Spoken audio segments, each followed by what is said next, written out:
Good morning, everyone. Bonjour.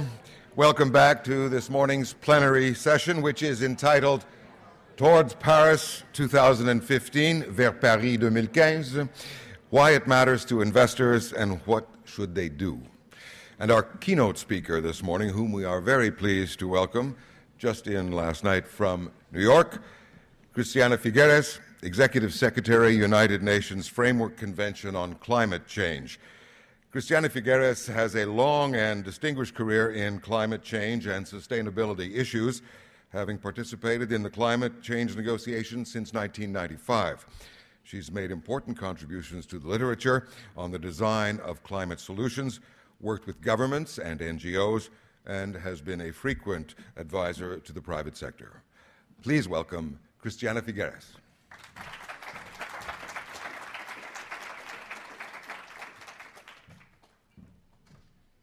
Well, good morning, everybody.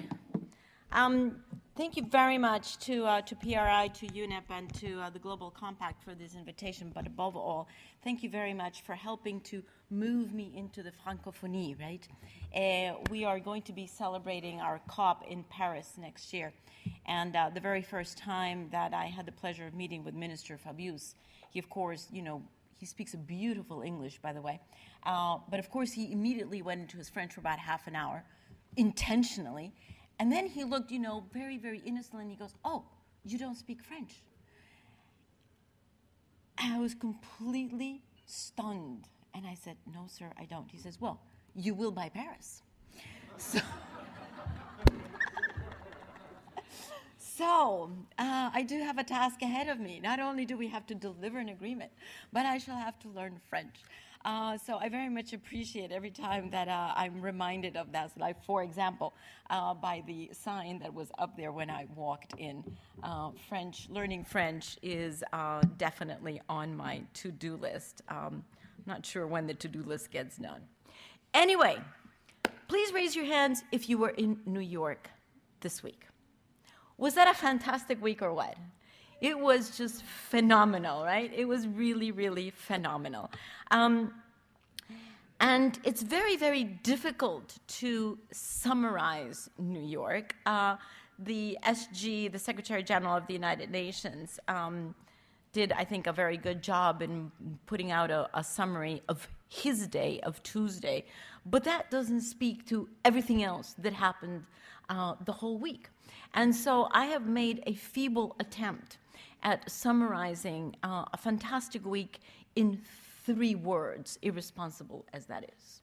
So my 3 words are must, can, and will. What do I mean by that? So I arrived on Thursday and did a whole bunch of meetings with very, very excited people who were getting the last details in place for the march. And then I went to the march, as I'm sure all of you who were in New York did. I went there with my 2 daughters and 1 niece who flew in overnight from Costa Rica as a surprise because she wanted to be with me at the march. And I cannot tell you, the excitement of that march was beyond anything that we have ever felt. It was absolutely unprecedented public mobilization, unprecedented enthusiasm, and unprecedented clarity in the call that we must address climate change. So that was at the end of Sunday. And then we went into Monday, Climate Week, starting with an awesome start. CEO of Apple, CEO of IKEA, a whole array of fantastic corporate leaders. And my sense from the Climate Week and from part of the Secretary General on Tuesday is that the corporate sector, the investment sector, the insurance sector have now finally reached the conclusion that not only must we address climate change, we actually can address climate change. And they were putting forward their solutions, their commitments, their pledges as to how they are going to help us to get there. So now we have the must, we have the can, and then we walk into the Secretary General's summit on Tuesday, where my conclusion is that governments are beginning to say, perhaps not as enthusiastically as those who marched on Sunday, but they're beginning to say, okay, we will address climate change. All right? So now we have the must, the can, and the will. Now here's the trick, my friends. These three cannot stand as mutually exclusive silos or pillars. In order for this thing to get done, we actually have to bring all of these together. We have to be able to link the must with the can and the can with the will. So how do we do that? Well, linking the must with the can, I think, got a lot of push forward in New York at the beginning of the week. Because here's what I heard, just to give you, top line couple of messages. I heard institutional investors, many of whom may be here today, say that they are going to decarbonize up to 100 billion and disclose the carbon footprint of 500 billion. A very good start. I heard 3 major pension funds say that they're actually going to accelerate their investment of 31 billion into low carbon by 2020, so giving themselves a deadline there. I heard the insurance industry, the one that is going to be hit the most or is already being hit the most, the insurance industry stand up and say, well, this is also about our survival, frankly, our financial survival. So we are going to double our green investments to the tune of 80 billion by 2015, and then tenfold multiply that by 2020. I heard 73, actually by last night it was 75 governments, 1,000 corporations, and 11 regions say we want and we need carbon pricing. I heard the Rockefeller Brothers Fund. I mean, there's something in the air, right? When the Rockefeller Brothers, just think, Rockefeller Brothers Fund say they're going to divest their assets. There is definitely something in the air. And in case nobody had pictured or nobody had understood that there was something in the air, NASDAQ Stock Exchange yesterday opened with a huge billboard that said, addressing climate change. So what is there not to like about New York, right? And then you all crowned it all by releasing yesterday, and thank you to PRI, by releasing your Montreal Carbon Pledge. So very, very concrete measures of moving forward on how do you bring the must and the can together and ensure that we actually move into the will. But let me speak to that, because I think New York and Montreal are definitely blowing wind in the sails of governments. But the question is the wind strong enough? So let me chart you through the course that governments have in front of them. Lima, Peru, this December. They are currently on the table and on record to have agreed to elements, and I use that in quotation mark, elements of a draft text in Lima. The COP president, the Minister of Environment of Peru, has actually been very public in saying, from his perspective, he has the political responsibility of this COP. He wants not just elements, he wants a draft text. And I believe that they're moving in that direction.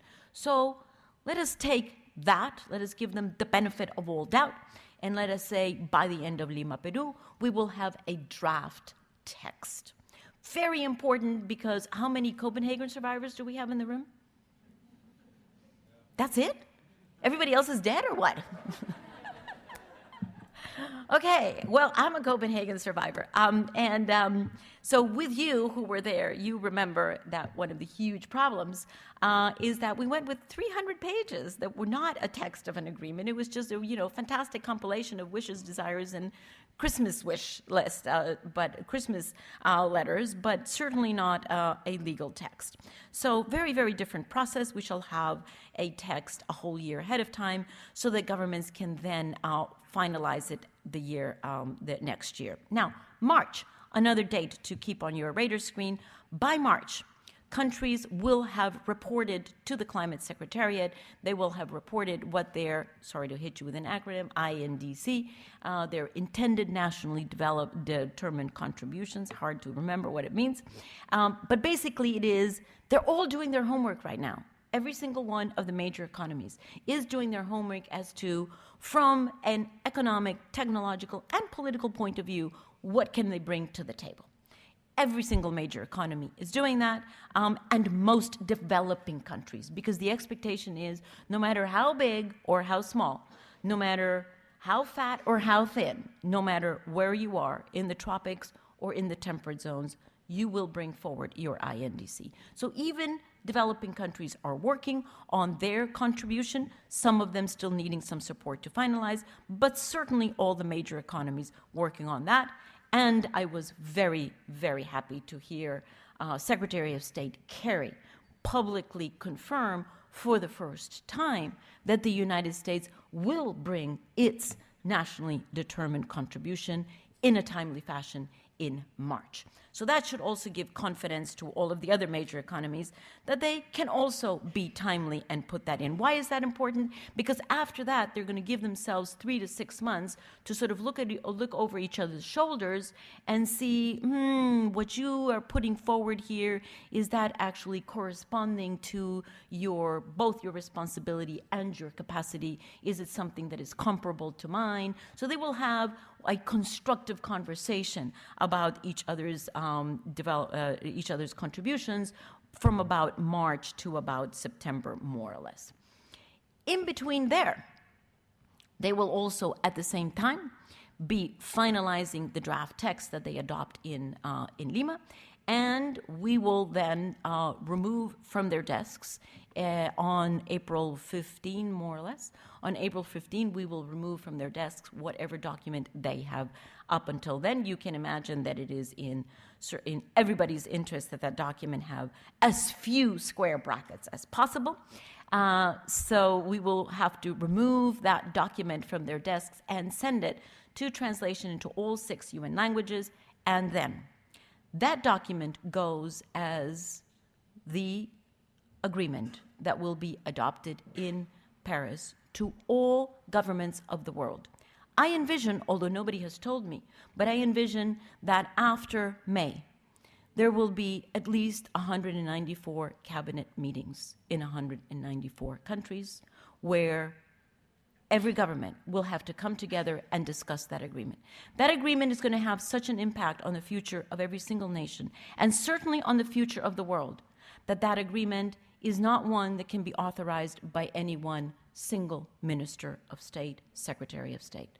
That agreement is one of such importance that it will have to be discussed among all ministers at cabinet level. So picture cabinet meetings in the summer, in the fall, in which that agreement is basically going to be put to two scrutinies. Does it reflect national interest? But also, is it globally responsible? Those will be the 2 guiding questions that that discussion is going to be focused on.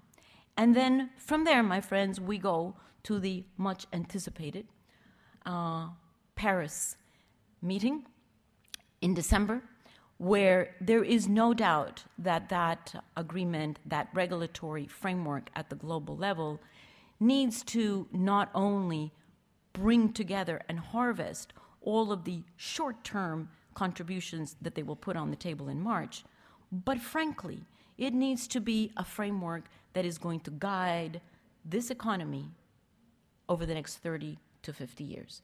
This is not a business plan for 5 years. This is not a business plan even for 10 years. This has got to be a business plan that focuses all efforts, all sectors, all stakeholders toward the low-carbon economy over the next 30 to 50 years, because that is the time frame that is needed for this transformation. So, my friends, that brings me to my requests for you. And many of you have heard me speak before, and so you will not be surprised that I always ask for help. Now, since I am in a room full of friends, since all of you are here because you understand the importance of this, because all of you are members of PR, because all of you are really already on this path, I will give myself the luxury of not making one request, which I usually do, but 3. This is the price of success and of commitment, okay? So here are my 3 requests for all of you. Number 1, help me to scrub the lobbying practices. Help me to scrub the lobbying practices. Even if you individually are not lobbying against ambitious climate policy in the jurisdictions in which you are present, I wouldn't guarantee that your associations, your networks, everything that is under your influence is not doing the same. I would ask you, number 1, to commit to truly doing a little investigation process to find out whether everyone who is under your sphere of influence is actually at least being neutral on climate policy, but certainly it is in all of our interests that they be lobbying for climate policy. Because, my friend, this is it. We have 15 months to put a regulatory framework that is actually going to guide us over the next 30 to 50 years. If we do not do this in Paris, the economic consequences are ones that you have understood, but I also want to tell you the political consequences, which is what I'm responsible for. I guarantee you, it has taken me 5 years to build the global mood on climate back up from the trash can in which it was in Copenhagen to a global mood that is today saying, maybe we can. I don't think there's a resounding, yes, we will, yes, we can. But there is at least optimism that we can do this. And that is not enough. We have to. We have to go beyond optimism, okay? We have to go to achievement.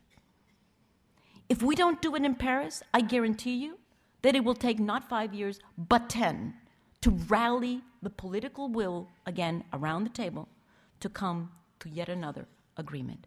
And at least in Costa Rica, and I know that we Latin Americans are not really good about math, but at least in Costa Rica, 2015 plus 10 puts us into 225. By 225, my dear friends, it will be too late. It will be too late to keep us under 2 degrees, and it will be incredibly expensive because we will try to do it anyway, but it will be very expensive, and it will be so disruptive that it really threatens business continuity, not to even name the human pain that that would cause. So to avoid systemic risk that you cannot afford and human pain that the world cannot afford, my friends, please help me to scrub lobbying practices. Ask number 1. Can I check that one off? All right. Good. Then, after we have done that little homework, right, and we're getting, revved up to do this, my request number 2. Do you remember these cabinet meetings that I talked to you about? Many of you, if not most of you, certainly at your CEO levels, you have access to the ministers of finance in the jurisdictions in which you are. I would ask that you send this up the flagpole and have your CEOs march themselves in to the ministers of finance and explain the disruption and the risk that the global economy would face if we do not get an ambitious agreement in Paris. They need to understand this. This is not an environmental agreement, okay? This is the major economic and technological transformation that the world has ever seen. It's also the greatest opportunity. But never before has there been such a contrast between the threat and the opportunity. And we have to align ourselves with the opportunity by making very clear what the threats are. So I think ministers of finance need to understand that they need to contribute to an ambitious agreement through that cabinet meeting, because otherwise they're not going to allow you to do your fiduciary duty. And you have a sacred and legal fiduciary duty. So conversations with ministers of finance on your to-do list also. Not as difficult as me learning French. And thirdly, my dear friends, the Montreal Carbon Pledge. I would really like to thank PRI for this initiative. I think it is fantastic. Now, being the impatient woman that I am, may I say it is a fantastic start. What do we have to do? We have to put the Montreal Carbon Pledge on steroids. If I understand it correctly, but please feel free to correct me in public, I think what is the aim here is to put $3 trillion into carbon disclosure and carbon footprint measuring. Is that correct? Yes. Okay. Well, what happens with the other 19? Do we have here in the room $22 trillion under management in equity? And so what, are we going to just leave 19 in the closet? No, frankly, my friends, the time has come to really take this very seriously. Very, very seriously. And again, we have 15 months. And the good news is you don't have to do this, by doing all of the data collection on your own. FTSE is going to be putting forward a very, very, very important index that will help you to do the carbon footprint analysis of the companies that you're invested in.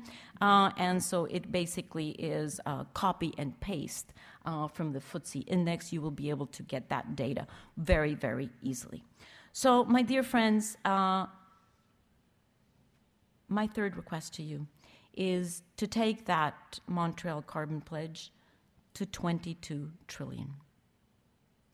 I know, I'm seeing uncomfortable smiles in the room.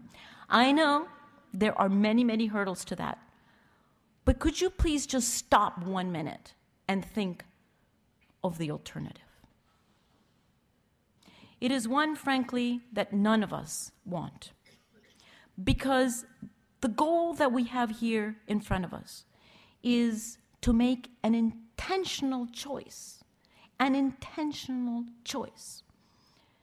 Here's the deal. $90 billion will be $90 trillion will be invested in infrastructure over the next 15 years.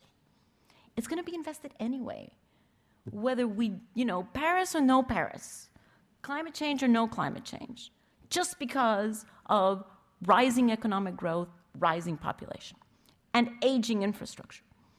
So the New Economy report released last week tells us that over those 15 years, that investment in infrastructure, if we add 1 to 5% of that, we can actually make the difference between old fossil fuel-based infrastructure or clean infrastructure, which would make absolutely, that is where this is going to actually make or break the difference in the transformation of the economy. It is the quality of that infrastructure, the quality of energy, the quality of infrastructure that is going to be built over the next 15 years is the equivalent. If I had a blackboard, I would write a little equation, okay? Quality of infrastructure, quality of investment equals quality of life. It's as simple as that equation. Equals quality of life. So if for 5 to 10% we can actually make that difference, my friends, I think we're called to do that. And not only will it only cost us 1 to 5%, but it would reduce health costs, it would reduce energy insecurity, it will reduce huge costs in dealing with immigration. It will reduce transportation costs. It will make for better, healthier, happier cities. Come on, what is there not to like about that? But in order to get there, we have to have the future very, very clear. We have to know that what we all collectively, the business plan that we are collectively writing here, has one goal in mind. We have to get to global peaking of greenhouse gas emissions over the next 10 years. Global peaking. Now you know why you have to go to 22 trillion, right? Not the 3. Global peaking over the next 10 years, and then we have to reach climate neutrality, zero net, whatever you want to call it, but basically the balance between what we are emitting and what we as an Earth can absorb.